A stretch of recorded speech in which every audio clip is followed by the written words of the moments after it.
Paula Medina Zarate of Panama is escorted during Saturday's ceremony that celebrates the beatification of Father Solanus Casey. Saturday, November 18, 2017 at Ford Field in Detroit.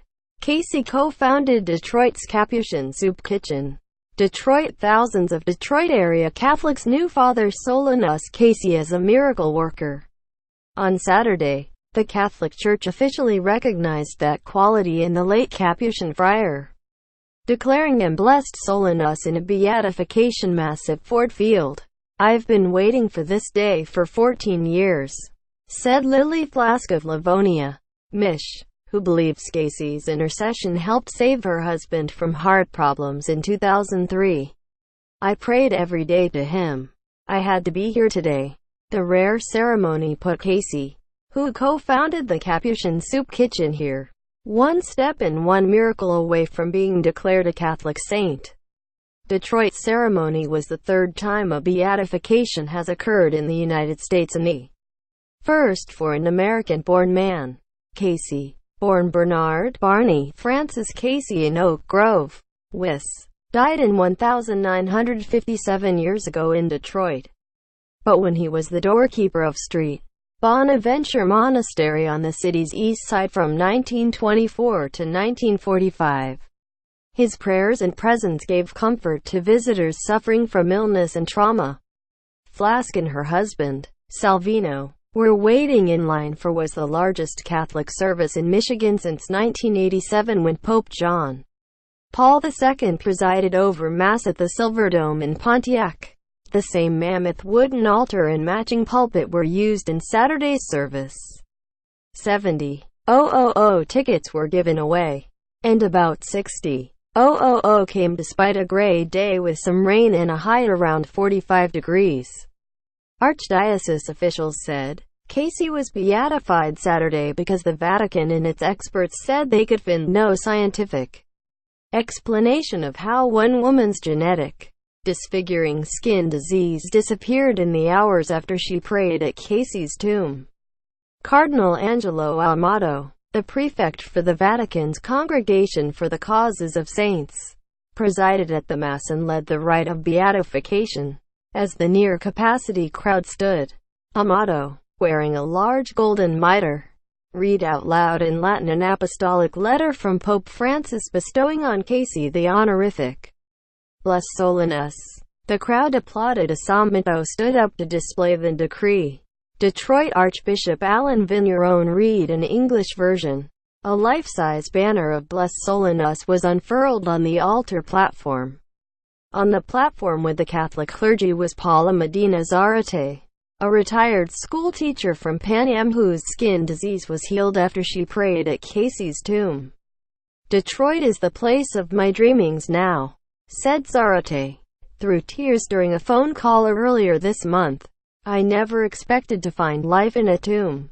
The presence of Zarate, carrying a wooden cross-shaped reliquary containing relics of bone removed from Casey's remains, had special significance in Detroit, a city whose residents are about 80% African American. Only a small percentage of Catholics in the U.S. are black. In time of trouble and sorrow, they sought his prayers and advice.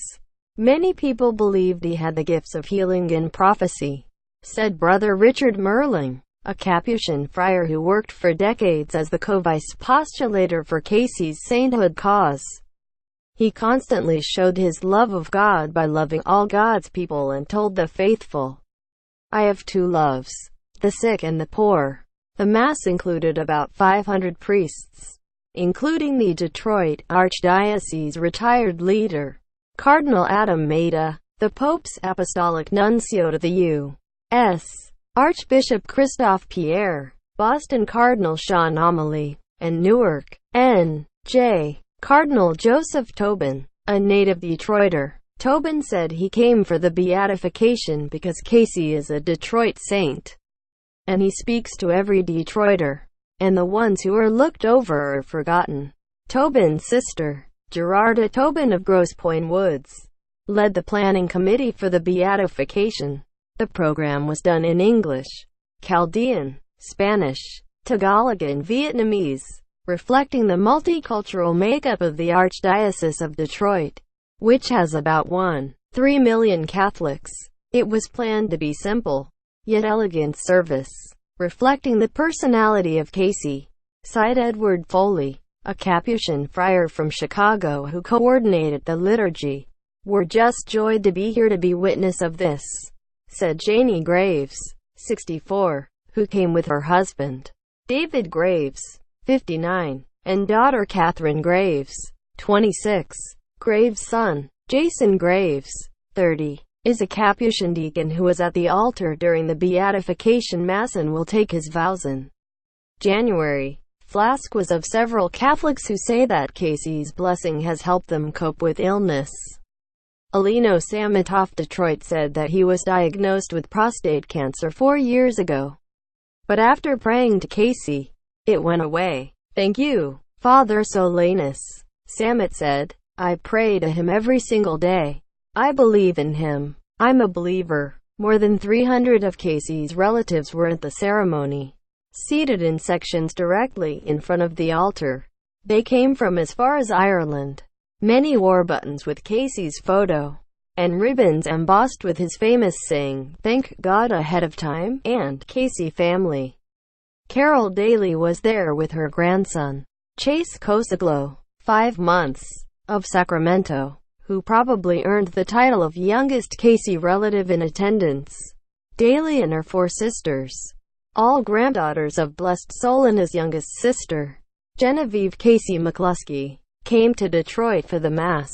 "It's a blessing and an honor to be here and to bring a small child here," said Daly, also of Sacramento. "We'll have a story to tell him."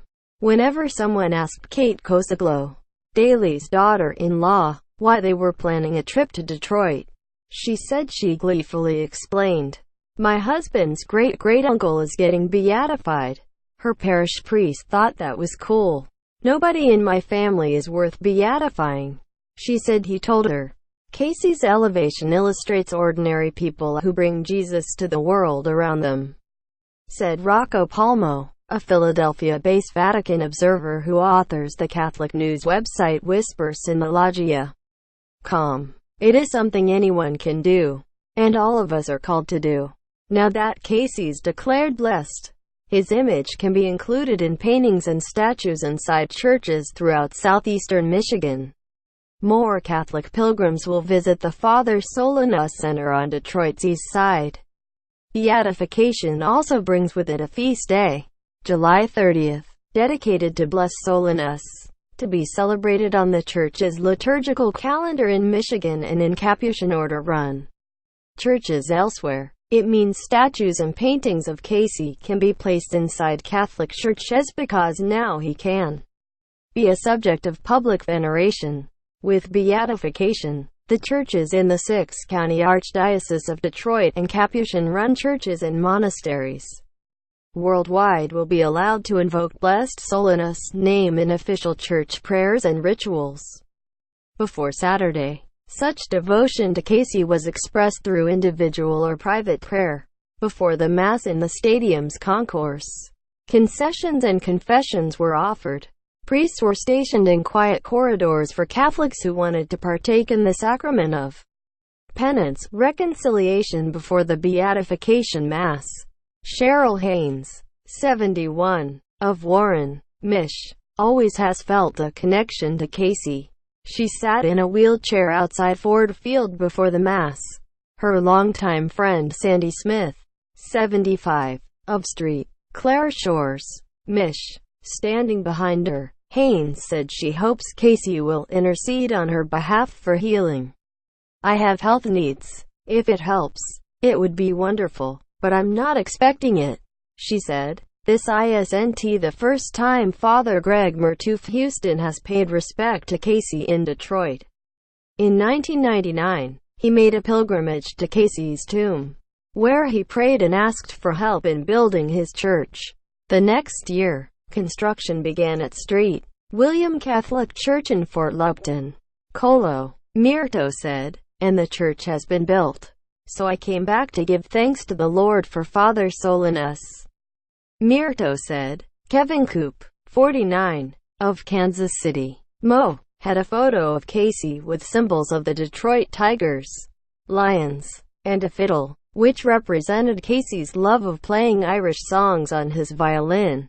He was a poor man, a humble man, Coop said of Casey. In the world today, people need to be humble. Coop had expected to travel to Detroit 3 years ago to visit the Solanus Casey Center in the monastery where Casey lived, but he unexpectedly suffered a back injury and was unable to make it. He knew he had to be here. Walking 1 mile from his hotel to Ford Field, he knew life was full of disappointments. Couple said of Casey, that's why people are so drawn to him. Contributing, Patricia Montemarri and Ann Zaniewski. Detroit Free Press. Follow Niraj Warku and Hassan Duder on Twitter, @NoirKu and @H_Duder.